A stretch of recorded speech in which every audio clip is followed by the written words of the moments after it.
sekarang kan kita udah kurang lebih paham nih mengenai fix, floating sama cap.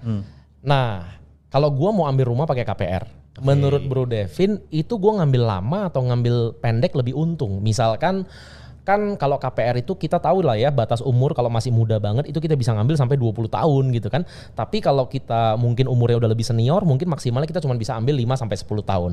Nah, kalau misalkan kita nih anak muda nih yang punya opsi untuk ngambil sampai 20 tahun, menurut Bro Devin mendingan kita ambilnya pendek atau panjang? Karena kan kalau makin panjang harusnya logikanya ya, itu kan bunganya berjalan terus tuh. Nah itu gimana menurut Bro Devin? Menurut gua sih memang banyak banget nih beredar mitos-mitos ya. Gue juga dengar ya teman-teman gue ya bro ya. Mitos pertama yang tadi Bro Ronald bilang, kalau ambil KPR makin panjang makin bagus. Oke. Anak muda bisa sampai 25 tahun itu makin bagus gitu. Mitos kedua adalah kalau lihat tabel KPR, bunganya lihat yang paling rendah, pilih yang gitu.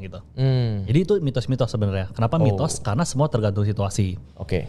Balik lagi ke pertanyaannya Bro Ronald, ambil rumah mendingan sepanjang-panjangnya atau sesuai kemampuan gitu. Yeah.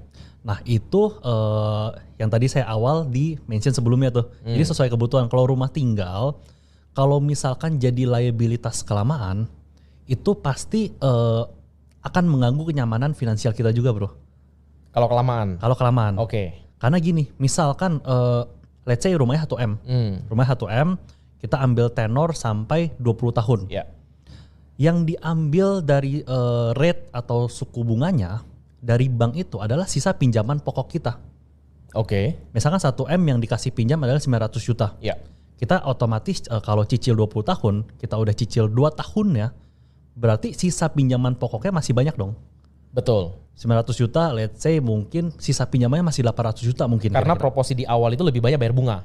Iya. Oke. Betul. Ada yang proporsi bayar lebih banyak bunga, tapi memang jumlah cicilannya itu kan include bunga juga tuh. Yes. Include bunga juga.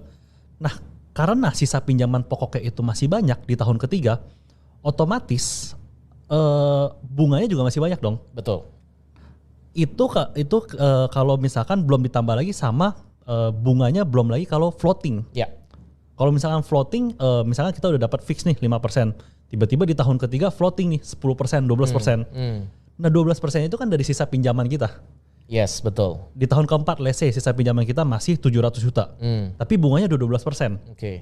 12% itu bunganya kita akan mengalami dari tahun keempat sampai tahun ke 20, 25 sepanjang-panjang itu loh bro. Oke.